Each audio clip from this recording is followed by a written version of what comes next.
Do you run the Hello is that and a welcome. How's it going? good? Good, good. Yeah, cool. So, we had an issue this week. Mike V is nowhere to be found. I think Corbett took him. Corb is in chat. We're not sure, but yeah. For now, it'll be the three of us. So it is me, NHLNG Fan One, aka MartyB, Memnarch, and our guest Jonah-Rah. How are you guys doing? Doing good. Yeah, real good. Well, good as I can be. Like multiple fire warnings and a possible blackout, so got that Ooh. going for me. Yeah, stay safe. That's a big yikes. Wow. It's also 100 degrees, so Yeah, I heard I don't have to about worry about that. freezing. I heard about that. What was it? Someplace in Los Angeles County hitting 122 degrees? Oh, well, I have a measly 108, so it's not like Only so I'm 108. yeah, only It's like 108. it's like 65 here in New York. It's pretty nice. Yeah, it's been like Damn. like Jesus. 60 degrees out in Stockholm. It's been pretty chilly. Right now it's in like the 40s, so not I complaining. thought Stockholm used metric, so 60 Okay. degrees there is like Okay. the base of It's the like sun. it's like 18 degrees Celsius. There you go. All right. So, anyways, you guys want to talk about the meta? We have a lot going on. There's Dark Lair nerfs coming. Yeah, I'm excited for the new meta. Like, I'm excited to not lose a Dark Flare in turn 3 anymore. Like, I was always trying to. Whenever I lost like turn 4 or 5, it was always like, okay, whatever. Like, you can do that to any deck, but it was like the turn 2s and the turn 3s just felt like a little too much. Yeah, turn 2 was the part point. That's the that was one that really got me upset. Just seeing 3 giants on turn 2. Yeah, it was always it was not a fun experience. So I'm happy that's gone.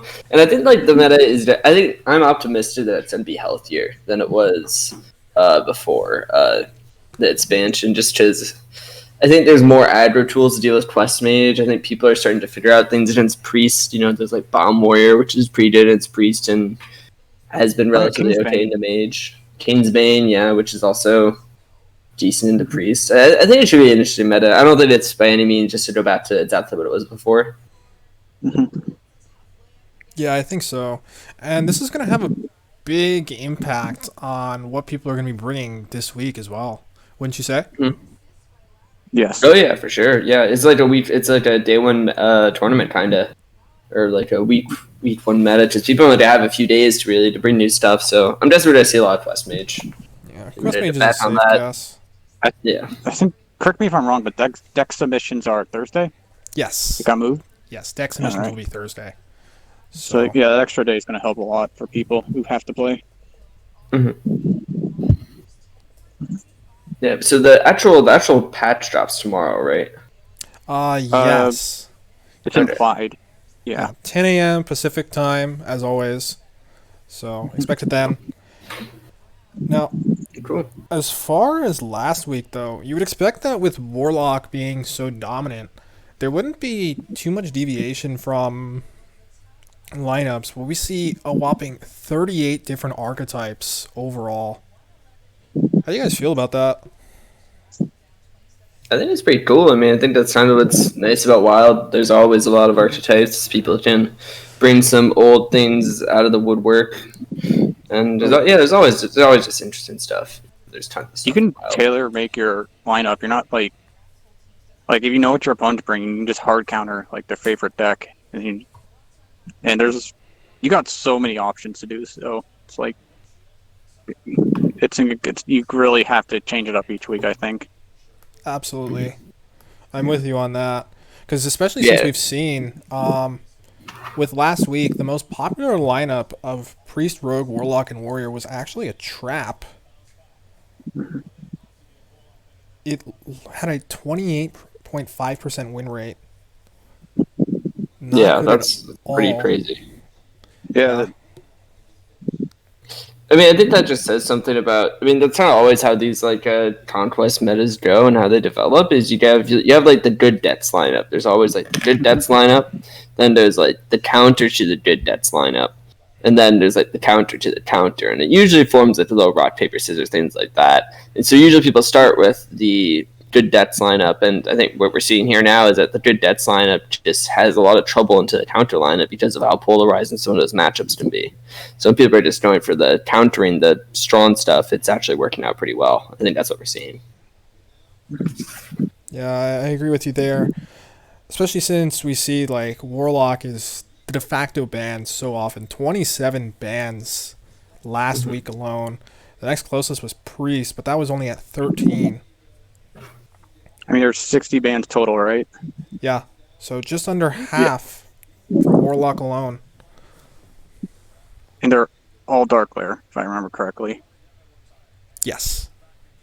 Yes, they were. Yeah, So the random people who brought Q Block and there's actually a few different types of priests that were or Warlock that were brought, which is kind of interesting that people saw Dark Lair and thought, no, I'm gonna bring this other deck has something really special about it that I need to bring this instead of Dark Lair for my lineup, which I think is kind of interesting. Yeah, even the decks that you wouldn't expect. There was a single Mechathune Warlock as well. That was an interesting one too, because it's not like the Metathune Warlock we've seen. Does that one still work actually with the Trailtoss nerf? It still works, right? Yeah, it still Yes. works. It's a 1 mana slower. Because Yes. you needed 8, if I remember correctly. And now you need 9. Yes, but that Mechathune Right. in particular was not your traditional Cataclysm list. Yeah. Now it's. I mean, this is like the demon Metathune. Yes. I saw this actual one. Yeah, it's using like it's not even using Cataclysm if I recall correctly. It's not even in the. No, I remember. Yeah, that was oh. White Delights. And Yeah, and it's just kind of a control deck that tries to that eventually wins the game with Metathune. Exactly. So, very creative, very interesting. Anyways, Jonah, since we have you here, how about some questions? All right, great. Yeah. Memnarch, do you want to take the questions? I'll have to bring them up, but Okay, I'll take the first one then. Just as a general starter, what makes Wild appealing to you as opposed to Standard?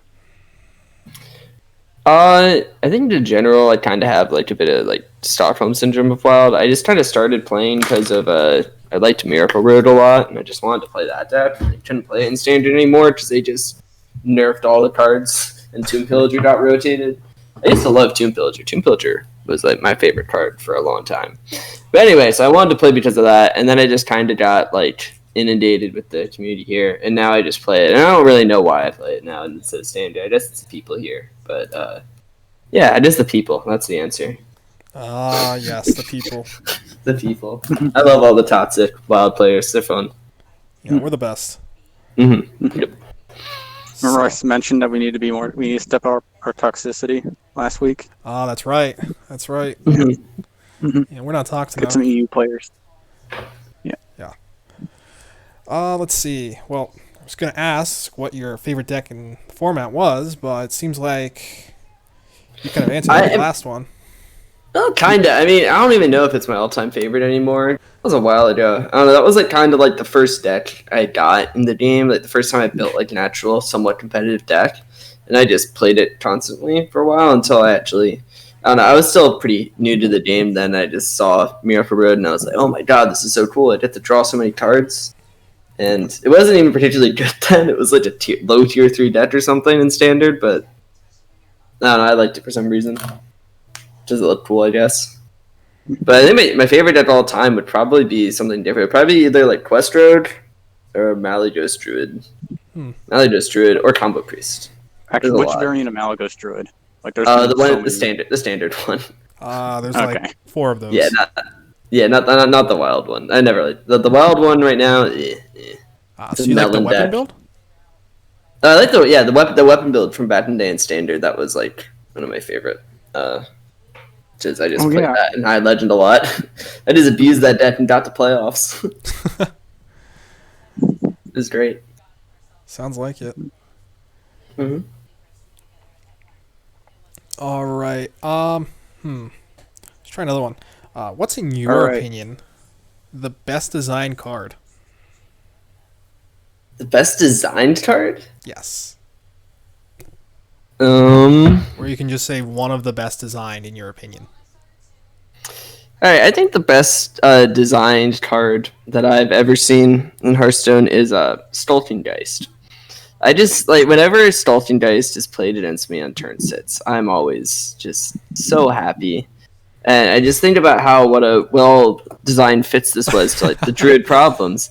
It's like, oh, we got this infinite card that we printed, and druid was winning because of all these ramping and insane tempo turns. But let's just target that specific card so that druid archetypes in the future are also a problem, and that we can print band-aid cards for that too. So yeah, Stoltengeist is just a great card, and I'm always super happy to see it in decks. The precedent it's set and its legacy will never be like nothing will ever come close to it. No, nothing. It's the best design card of all time. Like whenever I see it, I just marvel in Team 5's card design ability. The best part about it is you can fit it in almost any deck, right? You can fit it in almost any deck, and it'll be bad in pretty much every deck. It won't be necessary. I remember playing queuing up Jade Druid into an even shaman, getting Geisted on 6. My favorite one is someone I know has a screenshot of a pirate warrior geisting them. Oh. I think it's QB. I think QB got geisted by Hidden Pants. I got a better one for you guys. Playing against a big priest a while back. They were running Dirty Rat and Geist in the deck. Yeah, that's like the famous old like get me out of quip, right? He's like playing like some combo deck in the big priest rats. It's like, excuse me.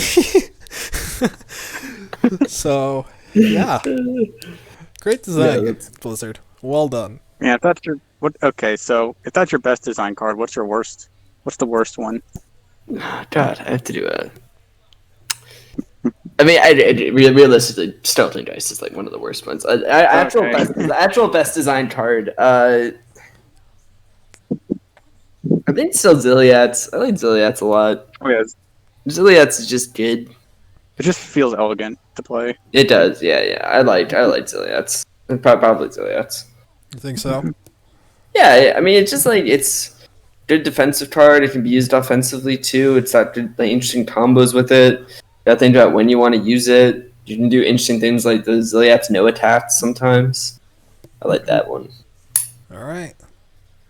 I mean, it's not like it was never abused in a broken combo deck or anything. So it's yeah. I mean, that wasn't. Don't put that on Ziliats. Okay, that wasn't Ziliats' fault. Don't lump him in with that. That was other things. All right. Memnarch, you want to take the rest? Sure. All right. So, how did you get your username? I did my username. It's a reference to Watership Down. Ra was like the end word they would put at the end of like the leader rabbits. So I just put it on the end of my name, and that's my name. Oh. Nice. Yeah. All right. So, how's THL been so far? Well, I won twice, so decent, I guess. But this week, I was pretty worried this week because I was going to change my lineup, and then I fell asleep on the death submission day and didn't change my lineup. And then my opponent just hard countered my week 1 lineup, and I was pretty scared. I thought I was gonna lose, but I got some good luck. Pulled through a win, so it's on pretty good so far. Nice. That's a big yikes though when you see that. Wake up. Yeah. And it's just 4 decks that hard counter your lineup, and you're like, how do I get through this? Yeah, it was. Yeah. I remember the last season, I was like, okay, I'll change it up. I'll bring on Pally. Like this was like a shot in the dark, like because I never queued that deck up before, and it turns out my opponent like Omega card countered Odd Pally by accident while targeting something else that I didn't bring. That was a fun time. Oh, they brought Jade Druid. I remember that. And like Yep. Q Block. Yeah, it was like Jade Yep. Druid, Q Block, Reno Priest, and then something else. I remember that. That was streamed. Reno Mage. That's what it was. Reno Mage. Yes. Yeah. Yeah, not fun. Yeah. All right, I think we have time for 2 more. 2 more? All right. Cool. All right, what was the most balanced or fun meta you've ever been in? It was I don't know. My definition of balance. My definition of balance and fun is definitely different than other people. I think my favorite meta that I can at least remember pretty well was Free Nerf Quest Mage. Because it was legitimately fun for me. Because it was a deck that at the highest level most people weren't very good at. So you could, if there was like, I love those metas with like one just really abusable deck. I mean, I loved it with Maladrin and Standard because I could just get really good at that deck, and then I would just be killing it on ladder. And that's what I liked about that. I did it really good at Quest Mage. I could just win Quest Mage mirrors all the time, and I could just have an insane win rate with Quest Mage, and it was really fun for me. Obviously, it wasn't a very balanced meta. Just Quest Mage just kind of took a dump on everything, but I thought it was fun. Did the 6 to 8 actually change anything, or did it change it enough? It did change it. It did change it enough. It changed it. I think, but a few things changed with it. Because like it changed it from 6 to 8, and then people started to understand how to play evocation a bit better. Because I think for that first period when it was at 6, a lot of people just didn't understand how to use evocation and like the correct way to do it. I think people still don't use evocation correctly. There's like a play I see almost no one do with it, where it's like you go Sork. And then you just evo first, emptying the. If you have like a Sork Cyclone hand, you play Sork and then you just evo first, because that way you can play the other cards and you still have hand space afterwards. And like no one does that. No one like really even never sees that play or does that play, and it's really good a lot of the time. But there's like things like that people just started figuring out how to use evocation, how to really like optimize this deck, how to play it optimally. And then even when it was in the 8 range, a little bit had changed, but people had gotten a lot better at playing the deck. So it still felt like it was the same. All right.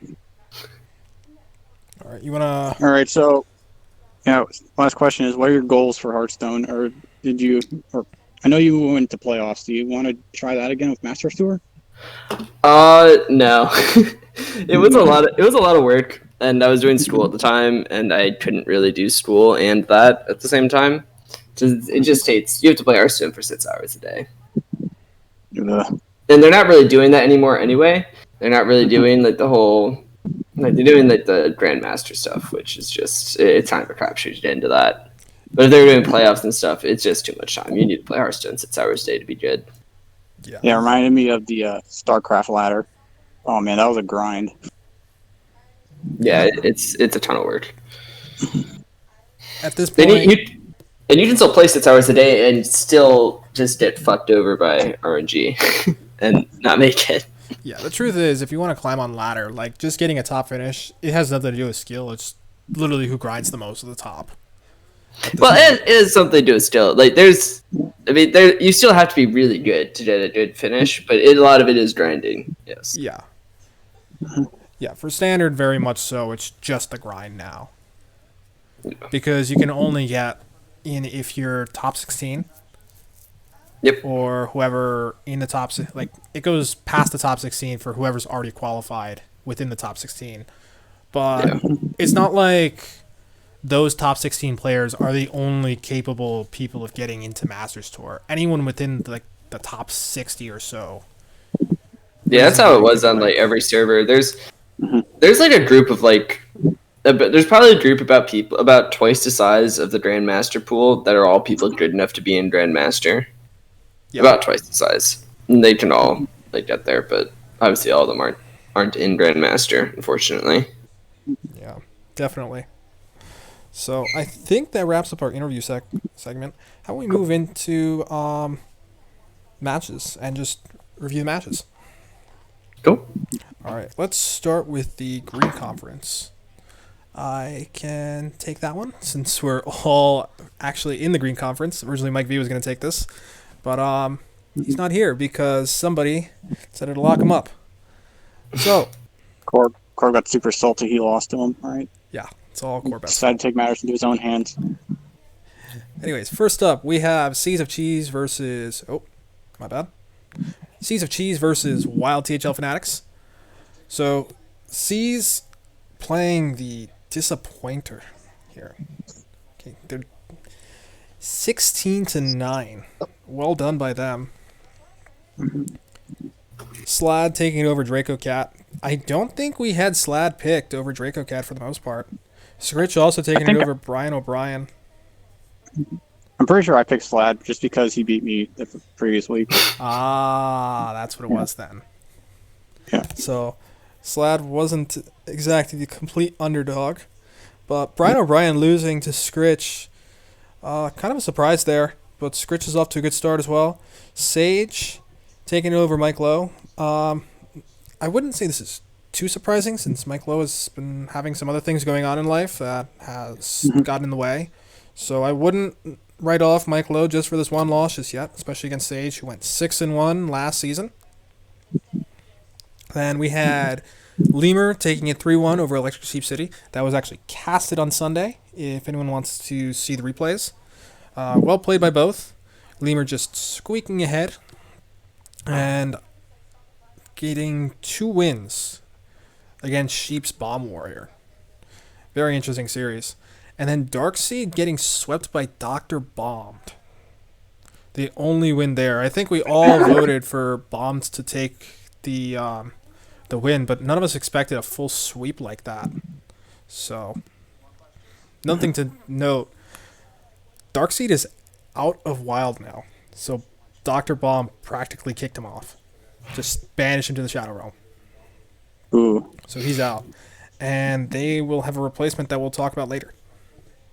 So, very exciting development. Think it's going to improve Seas of Cheese a bit, by the way. Anyways, next matchup we had was you guys, actually, against Diamond Club. So, Diamond Club, still having a hard time, it seems. Jonah, you just swept. I know you were talking about how you got hard counter this week, but it seems like that wasn't the case at all. Yeah, he did. I think my opponent did ban the wrong deck. That was part of it. It was like Bomb Warrior did not have didn't have a single favorable. Jade Druid didn't have a favorable. The only Darkler and Reno Priest would each kind of win a game probably. Darkler had full positive positive matchup, so I just was expecting that to get banned, and then Bomb Warrior got banned. I was like, oh, okay.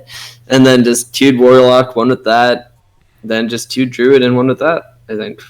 And then just 1 with Priest eventually. And 1 with Priest in the third game. Yeah. Might have been the other 2 were reversed, the Priest and a Druid. But yeah, it was yeah. Looks like Rami also swept. No surprise there. I saw he changed up his Druid list a bit. He's running Forest Ward and Omu now in Jade Druid. It's not really something you see in Wild very often. Super interesting build for anyone who wants to check it out. And he was able to sweep with it. So, Jack going... I played that build. I actually played that build for a little bit. It's much... You can kind of ignore what your opponent's doing because your game plan wants to be better than theirs. For ramping. So it's a much more ramp-heavy deck. This. It's more akin to the standard version. I see. So I think that's why I took it. Next up, we had Jack versus T-Rex. Jack brought Reno Lock, which is a big surprise, considering Dark Lair we thought was just an auto pick in this meta. And then, of course, the Warlock loses and stops the sweep, losing to Odd Demon Hunter. Very unfortunate. Memnarch, you took the sweep as well, and Pascal being the only loss for power creeps, 1-3. Overall, though, you guys did really well. Well done. 17-5. Diamond Club. Thank you. Hopefully you guys step it up next week. We want to see some big upsets. Still early in the season. All right. Who is next?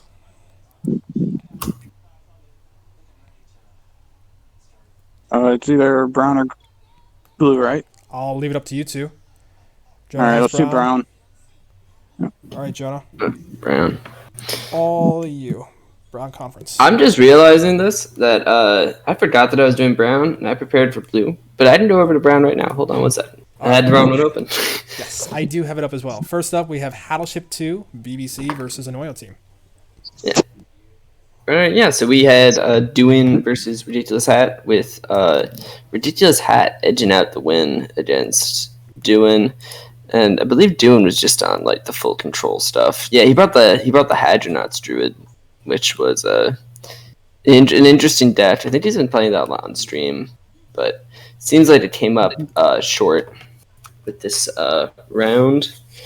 And then we had Corbett also taking the L against It's Me MartyB, which he would, if he was here, he would definitely like to rub it in Corbett's face a little bit more, but unfortunately he's not here. Then Billy Snyder also taking the win, Bill Snyder taking the win against Mad at Arms. And I don't know, I didn't have a chance to look at any of these deaths, but there is a Turtle Mage in this one running the depth charge. That's pretty interesting. I've heard that Turtle Mage is going to be pretty good in the new meta. I'm not so sure about it. Whenever I see the death on ladder, I just tend to always kill him, so I'm never been too highly rated, never rated that death too highly. Then Battleship beat Slight. And MTG Squirrel also took the L against Base Inc. I believe Slight had some interesting lists. He brought an Aggro Druid, brought the Odd Warrior. I've seen Slight a decent amount higher up on ladder, so I kind of expected him to take the win here. And MTG Squirrel usually see around somewhat high legend. He brought Malygos Druid, which is an interesting brain, and then a Quest Mage with Wand Thief, and Todd Druid. So yeah, usually kind of a combo player, and looks like they didn't quite work out this time. I don't think it's a great meta for a lot of the combo right now with all the Dark Glare, but yeah. Then the other game we had the straight Impin Metamorphosis Pimpin, or aka Simp, versus the Caverns Below. And last week, Caverns Below took 4 losses and 1 win, and this week it was the same thing. It's like, yeah. Oh wait, no. It's just this is their first week. Never mind. Yes. Oops. Okay. Yeah, all good. But yeah, definitely a solid win for this team. Skillet won 3-0 against Twos. Nafola won 3-1 against Charup. Snake Fods won 3-2 against NMBRTHRY. He should get Number Theory. Okay. Yeah. He should add some vowels to that. No, that's a thing. Remember, like every single SoundCloud artist was doing that for a while. Just bring it to Hearthstone. It's fine. Yeah, I can't say I was very involved in the SoundCloud scene, so I must have missed this a bit. But with that Agent PWE winning 3-2 against G-Kick, and then Zancat losing to 9 Eyebrows 2-3. Yeah, an interesting series. We saw an Even Shaman in this one. It's kind of what I've been looking for with these, just looking at which decks have classes that aren't normal. And then 9 Eyebrows had a Paladin, which was it's an odd Tip the Scales Murloc Paladin. Oh, it was Murloc Paladin. Yeah, that was an interesting list. I believe it was the OTK version, like just straight up charge minions in there, and you're hoping you pull them all. Yeah, this is the High Priestess Allura one. With prismatic lenses. With prismatic lens as well, so there's multiple ways to do it, I suppose. Okay. Like you see some Allura ones with like just Tip the Scales, and then you just hope you get Hydrologist, you get Secret or one Major, you get some spell, and then you play Allura, you play a spell, and it plays Tip the Scales for you. But I guess you can also do it with prismatic lens. It kind of works there too. Yeah, that deck. Yeah, interesting deck, and he got the win in the series, so the deck got a win, which is pretty cool. Yeah. Always fun to see unique deck lists. Yeah, and the other interesting thing I see is some of the bans say Druid, Nefola's Druid got banned, which was interesting to see. Jade Druid, Dragon Jade Druid get banned. It's kind of an interesting list, but I don't know, it doesn't seem like the deck you'd really want to be banning right now. No, especially with that kind of lineup with Mage, Priest, Rogue, Warrior. Mm-hmm. Yeah. And it looks like Slight did the same thing. I think both people who banned Druid ended up losing, because Slight in the other series did also banned a Druid. Yeah, he banned a Malygos Druid, which I think for him made a little bit more sense since he's playing or I said it was like some control decks, so it makes a little more sense there. But usually you want to ban your opponent's best deck, and I feel like Druid is usually not the best deck against any lineup. So something I definitely wouldn't endorse. Yeah, very risky. So, anyways, on to the Blue Conference. All right. All right, Memnarch, this is all you. We're starting with Bash Brothers versus Patches Payback.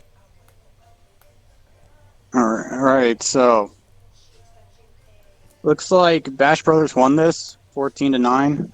I think we predicted that Bash Brothers would win this, correct? I think so, yes. Yes. So Reverb versus Brushy Tuna. Reverb takes him out 3-0. I was not expecting that. Yeah. And then Zeroshio versus Dirty Mike. Looks like Dirty Mike takes this 3-1. Like, both Reverb and Zeroshio brought Paladin, which I thought was pretty interesting. Zeroshio also brought a Mage, and Zeroshio didn't even bring Warlock. Which I just figured, I think everyone should have brought Dark Lair in this meta. Like, yeah. So, yeah, I hard agree there. Yeah. It's not name targeted, it's just name banned. It should just be a free win every time. Mm-hmm. Yeah, it's like, I think the most interesting thing about the Bash Brothers is that they all didn't ban Warlock. Like, yeah, that's incredibly risky. Yeah. For the most part. Warlock had the best deck in the game for a while. And not banning it is just such a huge risk, since you know you're going in against a deck that pretty much has only favorables. Yeah, I guess they had something. I mean, they all brought pretty aggressive strategies, so I guess they all thought that they could just squeak some wins out of Dark Lair. Even if they didn't like completely lock it out, they could get there with just solid aggro decks. Yeah, like a cheese a win. Yeah, and it seems like they also had more than just beating Warlock. It seems like their strategy was to beat other aggro decks with what they were doing. So they were usually bringing 3 aggro decks and then Odd Warrior. And then in the case of the top person, it was like 3 aggro decks and Dark Lair. But the idea being that you can beat the other aggro decks, and then you have Odd Warrior to also beat the other aggro decks too. So just if someone has like a Kingsbane Road, you'll just be able to full sweep it, and then maybe you can sweep Dark Lair too. Makes a lot of sense. Yeah. So, on to the next match then. Grimscale Gang versus the Cult Wild. All right. All right, so 16-5. Like, I don't think we predicted it being this lopsided. We did not. Yeah, but do you know what happened to the first match, Slosh McGrill versus J-Rose? Yeah, so they figured that there was no point in the match, and they were going to have it Sunday night, so they just pleaded no contest. It was never going to change the score. Grimscale was going to take it regardless, so they figured, what's the point of playing? I mean, you play for the points, right? Like, yeah, but like minimum 2. There's not many points to get out of this, so they figured Sunday night, just take the day off, I guess. At least that's what I was told. Okay. Yeah. White Delight reached out to me and let me know about that, so... All right, so Matty Ebbs versus Absolute. All right, so this is like the list that Absolute brought Dead Man's Hand Warrior, and like apparently everyone knew about it, that he was going to bring it. Yeah, Absolute is the Dead Man's Hand Warrior guy. Yeah, so they all brought hard counters for it. Yeah, and Absolute is a Darash stan, 100%.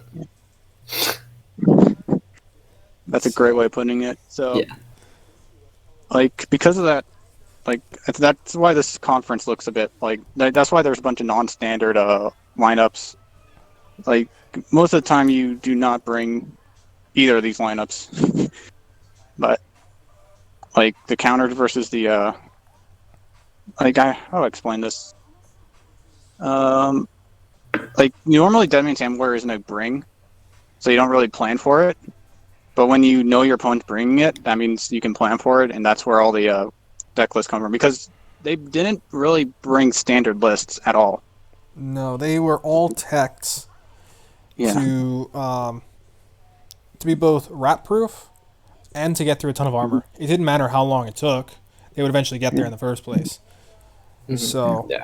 that's how One they of the were able highlights. to get there. One of the highlights being the quest mage, the Zodiac quest mage. Yeah. From MartyB. That was quite the list. Yeah, it had Where is both it here? giants and the Tony combo. Yeah, and it kept Flame Wakers. So, yeah, super interesting. Wow. Those guys went all That's in. That's the I know I'm not playing against aggro build for Quest Mage. Yeah, it's Yeah, and I think the 2-drop also got cut. There's no quest in Explorer 2. Instead, there's Research Project. wow, Oh my god. Oh that my is super hard countered. So, Yeah, it's I think we can say with the other matches, Risa and White Delight versus Duocat and Quaz, respectively, those are pretty straightforward.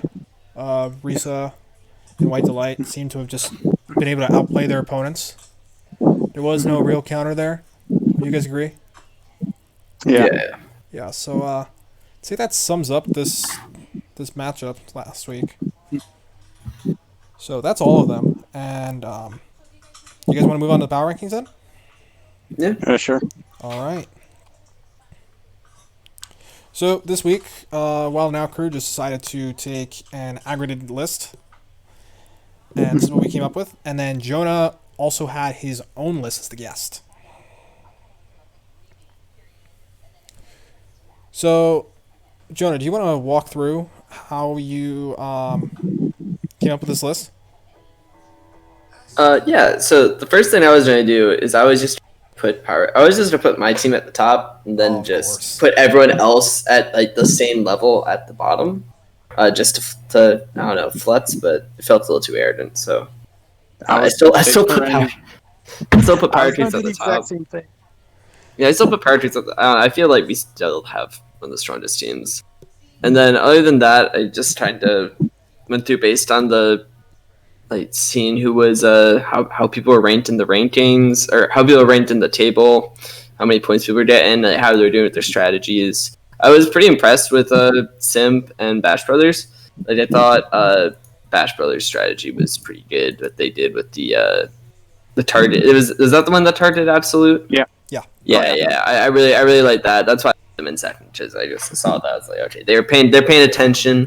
These guys are willing to go outside the box, take some risks. I liked that. And I don't know. I was just a fan of seeing Quest Mage with Tony, and it just like the list. It just looks absolutely crazy. But when you can bring something absolutely crazy and it ends up working for a series, it's always a great feeling and something I like seeing. So that's why they're in second.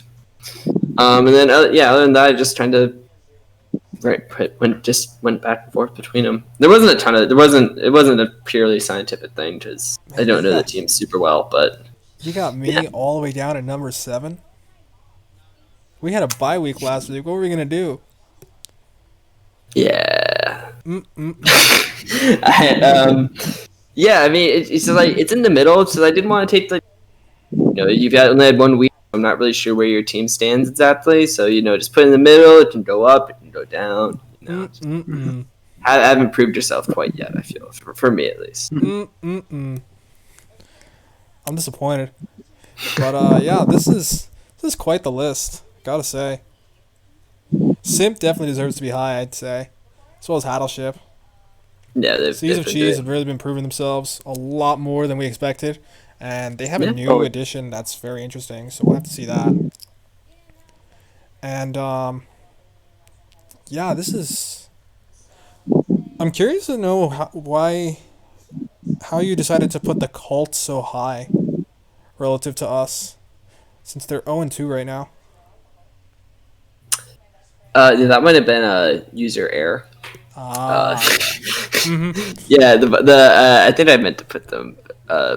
like at the bottom, but yeah. Well, yep. All good. Everyone's seen it. Now you know where you stand, and now you know that you could either keep it up or try to prove us wrong and climb the leaderboards. All right. Next up, predictions. First up, we have Bash Brothers versus the Colt Wild. So, Jonah, since you're the guest, do you want to start off with how you felt about this matchup? So, with this one, First up, we had Reverb versus... yeah, okay, I'm here. Yeah, J-Rose. Yeah, Reverb versus J-Rose. Yeah, so I've played against... for a lot of this, I didn't know a ton of the players very well. I didn't know exactly how they were doing, so I kind of just based it off the people that I could recognize, and if I remembered like seeing them on ladder before. So I'd seen Reverb on ladder before. I think I've seen him relatively high up, so that's why I put him up there. And then for the second name, I went with Absolute, just as hopefully maybe Absolute will stubbornly stop being stubborn and move on from Dead Man's Hand Warrior and not just get hard countered again. So hopefully that happens. But I believe in him. I think he'll switch to a different form of warrior to bring for the next one. And then for the other three, I felt like the rest of really Duocat and Quaz haven't had Super Song Stormings yet, so I put Jailstorm and Mr. Python above them. And then I felt like Zertio has had some decent games, so I put him for the win there. Now, Memnarch, you had the same picks as well, right? Yeah, we had the exact same picks. Yeah. So, Like, I didn't even realize it until Jonah. No, I didn't notice that one either. yeah, so I'm looking now, and I had the same picks except for the Reverb versus J-Rose match. I think J-Rose is going to take that, actually. Got a lot of faith in him. I think he can take that. Okay, cool. So we'll have to see. Next up, we have... Oh, 1 second. Oh, no. Small indie company screwing up. Oh. Don't mind me. Small indie company screwing up it's basically tradition at this point. Yeah, it really is. So we're just gonna... There. Board Space Invaders versus the Catarins below. So we got Adamos versus Nine Eyebrows up first. Memnarch, you want to take this? Let me get to my... Okay, yeah. So, I put in Adamos over Nine Eyebrows, mainly because I think Adonis is just very solid. I played him before. I think he beat me, but barely, so he's definitely strong. So that's why I put him there. Let me just scroll down to the other lists. I think I put Twos above Hockey Boys. Like, I don't know much about Hockey Boys, but I know Twos is like a high legend standard player, or relatively high legend. I can actually tell you a little bit about Hockey Boys.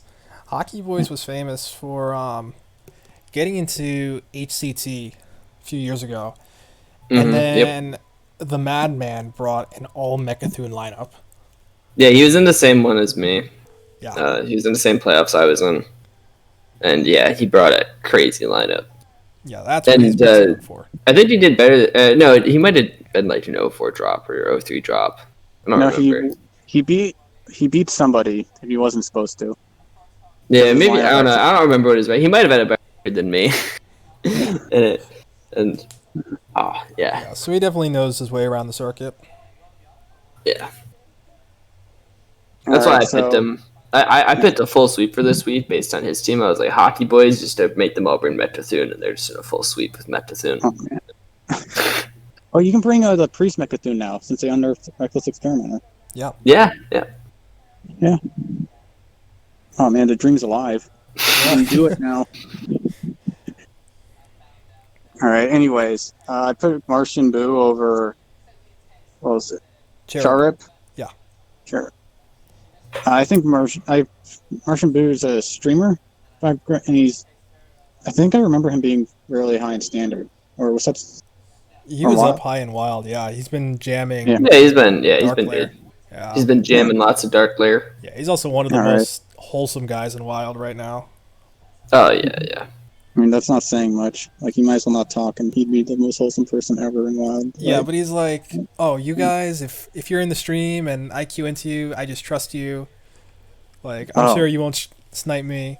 Like, he's just so great. Wonderful person. So he's So he's not going to request a viewer deck and then immediately queue into the guy with a hard counter, like someone I know did. Nope, he won't even be mad. He's just that great. When... All right. So. So Medusas versus Number Theory. I went with Number Theory. I don't really know much about Medusas, but I know Number Theory did fairly well in Solom's tournament. So here's results for Number Theory. I think, and that's the main reason why I went for it. I pick, and then Blue Sombrero versus G Kick. I went for G Kick on this one. Like G Kick just seems good, and I don't know much about Blue Sombrero. Yeah. Yeah. So I had the same picks as you, except for G Kick versus Blue Sombrero. I picked Sombrero actually. Doing a little bit of research. Blue Sombrero is like really good in Standard, and has had plenty of top 500 legend finishes. I think the 0-1 is a bit misleading right now. Board Space Invaders, I believe, is much better than their record suggests. So I think they'll be able to take it over G Kick. Oh, really? Okay. I mean, this is part of like switching from Standard to Wild. In Standard Conquest, like there's not very many options, right? Yeah. Like in Wild, like knowledge of the format. Like if you've been playing for 2 years, you can pull out like random decks that were like somewhat popular in one meta, and then died off. Like I brought Mech Shutterwalk Shaman once last season, and I completely wrecked the other guy. Like there stood no chance because I knew I just know the hard counters. Like I know I've been playing this for way too long, and I don't forget things. Like it's a curse.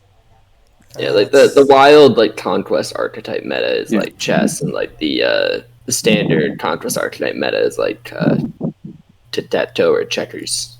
There's just not as many options. It just doesn't compare. No, there's just not even close. I guess the main thing Wild has over Standard, and in my opinion, yeah, it's got stuff. Yeah, it's got a lot of fun toys. Yeah, did we cover everyone? I think so. Let's move on to the next one. Seas of Cheese versus Diamond Club. I guess I can start with this. So for the first matchup, Slot versus Whiskey Wolf, I had Slot. Or actually, I'm looking at this now. We all pretty much picked a sweep for Seas of Cheese. Yeah. Seas of Cheese got this. Yeah. And they have a new addition. So that 5 seed, whose name I will butcher, even though I am friends with them. No, you're the caster. Whatever you say it is how it's pronounced. Memnarch, you want to give it a go? I mean, no, but let me bring it up. Or let me. Fagorin. Fagorin? Is it Fagorin? Okay, sure. We're gonna go with that. Okay, Fagorin. It's Fagorin now. Yes. Doesn't matter. Artosis said, and I quote, "It doesn't matter how the players pronounce it; it's how the casters pronounce it." Yes. And he's the patron saint of casting, so I just go with him. So he's usually a top 25 ladder player the last few months, and although his collection is a bit limited, he does know the Wild format very well, and he's a huge addition to Seas of Cheese. So isn't he an EU? Isn't he an EU guy? No. No, he's an A. I think he does have a EU account. Like he's in the Wild side, so I've seen him before. Yeah. Yeah, I thought he was like EU playing on an alt. Yeah. Okay. Yeah. No. Cool. Yeah. So very good addition for Seas of Cheese. Improves their team a lot. Curious to see what they do in the upcoming weeks as well as this one. Next up, F12 Viridian versus Wild THL Fanatics. I'll let you guys go first. Oh man, let me just look up my picks. Like, all right, so we got first we got Neji Boston versus Dr. Bombed. Yeah, both very good players on their own. Mm-hmm. And I went for Dr. Bombed on this one, honestly, just as I thought it was cool. I didn't really know the players. I just thought Dr. Bombed, that's like a cool name. I mean, You know? Neji is top 100 in standard right now. Yeah, but is that his name spelled bomb with a D? He's got this. All right. Next Can't up, argue against that. it looks like we all picked Itachi for the next one. Yeah, I know. I think Itachi's like a top 200-ish wild legend player. I think I've seen him up there. So Yeah, he hasn't Yeah, had as he's much whoever time Jay to took play. out. He hasn't had as much time to play due to personal life stuff, but he's still killing it. So, man, you guys both picked Brian O'Brien over Ultimate, though. Very disappointed by that. Yeah, I didn't know who Ultimate was, but I know there's a Ultimate God sometimes I see, and I always lose to him. I didn't know it was the same person, but I just wanted some person to lose just of any similarity to Ultimate God. Yeah. I know exactly what you're talking about. Gee, I wonder who Ultimate could be. Certainly not that person you're talking about. Is it actually that person? Yeah, it is Ultimate God. Oh yeah, I wanted him to lose. Yeah, I don't know. He always beats me on ladder. I always at high roll. Yeah. I wanted to lose. Always high rolled. Go Brian. All right then. Man, Memnarch, you went against me. You picked Mike Lowe for in the 4 seed, or in the fourth match, to win. Oh wait, who did I pick again? Let me. You picked Mike Lowe. God. Oh, it's Mike Lowe versus MartyB. Oh yeah, I didn't realize MartyB was you, but now that I know it's you, I'm definitely switched to Mike Lowe. Yeah. I'm disappointed. Disappointed in both of you. So, and then for the last one, we have Rotted versus ESC. All of us picking the Rotted Zombie to take it. So, shout out to Sheep to try to prove us wrong with that. So yeah, and all right, who do we have next? Grimscale Gang versus Nuke the Waygate. Dr. Fish, I like the way you think. 5-0 F2L Viridian. Ooh. See, that's how you know. That's how it's done.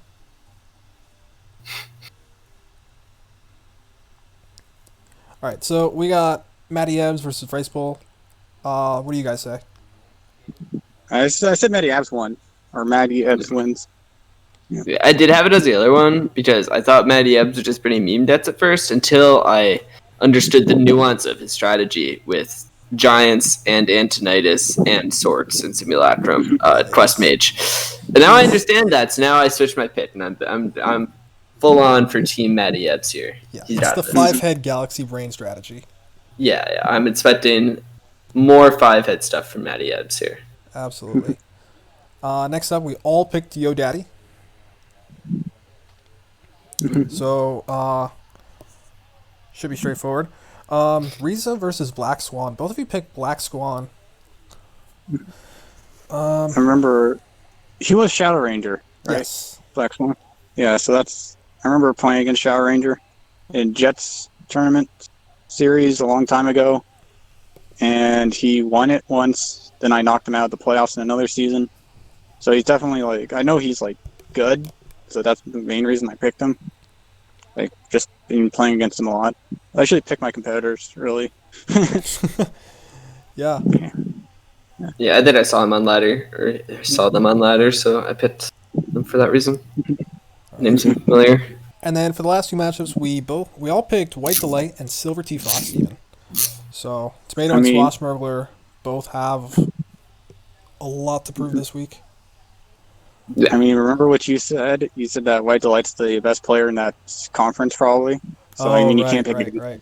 But it's okay because he's bringing memes. So yeah, I mean, that's just the White Delight way. He just brings like his off that's just as like three. He always has 3 Nazothats in his lineup somehow. And he's still just doing pretty solid with it, you know. Yeah, he's always gonna get there. So yeah.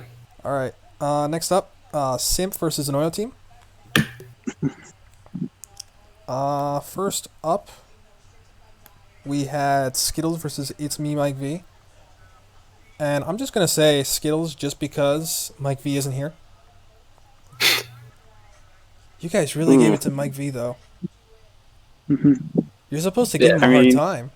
I want a full sweep to happen too. That's another thing. I picked like 3 full sweeps here for a reason. I want to see full sweep. I see. I liked it. One team dominating the other. I like to see that. Mm-hmm. Yeah, Memnarch and I didn't have the full sweep. I had Duin, Man-at-Arms, and Slate taking their matchups, and then Zankak taking a 5th. And then Memnarch had all of Anoyo team winning except for Man-at-Arms, with Snake Fods taking that one. Mm-hmm. Is there ever a week that you go against Snake Fods, man? No. I remember okay, so famously he beat me in the Wild Hearthstone because of a snap because I forgot to read the patch notes for a update. And when I was comboing off with Snip Snap, I realized that the Galvanizer no longer kept the discount, so I lost. And he forced Tosca to eat his socks. So that's been... I think I can still find that video somewhere. You know, funny you say that, because a week after the nerf, I was climbing with Galakron Warrior in early January, and I remember it was the first time I hit rank 1 legend. I was on my final boss to hit legend, and for some reason this dude didn't know about the Snip Snap nerf for a whole week. So he queued up into me, started comboing. Of course, couldn't get the combo in because it's not discounted to 0 anymore, and conceded on the spot. It was the easiest rank 1 legend I've ever had, or I've ever heard of. Just ridiculous. So I think I've heard of a much easier ranked 1 legends before. I mean, I know I was pretty sure Iora Dolly had like 5 people just randomly conceded to her, and she got ranked 1 legend. That's an interesting one. And I know like Titanets Titanets back in the day too. And what was the other name? Was it Ice? Yeah. They magically had like about 10 people concede to them before they got ranked 1 legend, which was just. I mean, that's just it's so lucky. It's how crazy. I heard they had a lot of friends too. Yeah. They just kept tuning into their friends, and their friends just like disconnecting or something. I don't know. Yeah. And then there's Stated Love. Don't forget about him. He somehow got 40 games on 1. Yeah. I never played him against him once. Yeah. I love all the sus ranked ones there. You don't see it, and like, they don't pay enough attention. They pay so much attention standard that you don't really see it. Like, they get caught, but Wild you just can't really get caught. So you see people doing really sus things, and it's interesting. So yeah, that covers all the predictions. So last up, we have a guest deck. So Jonah, you brought a very special and unique deck this week. A very fun one. Yes. It is Quest Road. You want to talk about it with us? Yeah, so Quest Road kind of works right now, which is better than Quest Road usually is. I thought when they nerfed like Stealth nerfed her and didn't even give us Dust, I was like, yeah, this deck's dead for good now. It's never going to work. But then they printed Blood Sail and Secret Passage, and now it works. Like, it functions as a Hearthstone deck now. I can't say it's good. It's not great. But it functions as a Hearthstone deck. It actually works. It will win games. You can beat aggro death sometimes if you draw good. You will likely beat Priest most of the time you chew into them. You'll usually lose a Dark Glare, but that's gone now, so you don't have to worry about that. I don't really know if it can beat Quest Mage once that comes back. Maybe you put Loatheb in it and you just kept bouncing it. Like, you can foreseeably do that, so that's maybe a thing. Turning a 5/5 into a 5/4 seems anti-synergy. Yeah, but I mean, its text also just says win the game against Quest Mage, especially when you get to play it multiple times. So. I guess you're true, yeah. Yeah, but it works because of like Blood Sail. So there's interesting cards here. Captain's Parrot, which is just for drawing Blood Sail, because Blood Sail gives you 2 1/1s. You can bounce the Blood Sail once, then you have 4 1/1s, and then you just need 1 more bounce. So basically, Blood Sail and 2 bounces is just your quest done, which is really nice. Like Blood Sail and Daring Estate by itself is enough to complete your quest. So it's just like tutoring these cards out is pretty good. So we use Parrot for that reason. And yeah, it can generate value with the lackeys. That's the thing. So it is like Dead Man's Hand Warrior. Basically, you just bounce into lackeys every time, and they just eventually run out of AoE. They can't really beat that. You're trying to do the same thing as Priest. You just put 16 power and play every single turn, and they just eventually they can't answer it, and then they die to burst. Yeah. Yeah, it's a cool deck. I only have one complaint here. One What? criticism. You're on Captain's Pair and no Cobalt Sticky Fingers. Yeah, but I'm very Yeah. disappointed. I don't want to. Come on, even in Priest we know that's the nuts. Did someone actually do that? Yes. Oh my Unfortunately, god. it looks like they're quitting. They already gave up their Okay. own. Yeah, they gave away a bunch of things. Like they had a Discord server that they gave up. They were originally on a website writing meta reports and stuff, but that's over. So Oh, does this person's name start with an A? I cannot confirm or deny anything. Oh, okay, cool. Yeah, yeah. But Okay. it was the nuts. So Yeah. almost as good as Dead Man's Hand in Galakron Warrior. Oh yeah, infinite aggro. Yes. The concept of it. The concept. advanced Hearthstone concepts here. Yeah, so yeah, it's a really interesting deck. I like that the curve is like so low. Like Secret Passage allows for that now, and that really synergizes well with the quest and what you want to do. It's not as brained as it was when you were playing with Giggling Inventors. Yeah. I love that deck. I did love that too, deck because too. it was That deck just is so solitaire. fun. It was I brought that to solitaire. playoffs. And didn't lose a game with it. No, I lost a few games with it. But I won a lot of games with it at playoffs. It was fun. I was in Tespa at the time when it was around, and we never lost with that deck. Yeah, it was just really good. Yeah, I was just bounce Giggling, and you're good. The mirrors were interesting. The mirrors could be very weird sometimes. They could, but no 'Cause one you could else just- figured out that Giggling was broken in Yeah, Tespa, yeah. so we never had to worry about that. Oh yeah. If you had like two good Quest Road players, you did get into like these weird like stalemates where just no one could clear the board Yeah. and no one could get through the infinite taunts. Yeah, it was ridiculous. But yeah, definitely try this out. Sounds like peak Hearthstone. Are you kidding me? Yeah, it would really just go to petite. Like Yeah, so yeah, give it a try. Let us know what you think, and thanks again, Jonah. Thanks for coming. I Yeah. really appreciate it. Fun to be here. Thanks for having me. Yeah, this was a lot of fun. Good luck this week, and well, you're not actually playing this week. You have a bye, but good luck in the rest of the season, except for the week you play me. And thanks again, everyone, for tuning in. See you next week.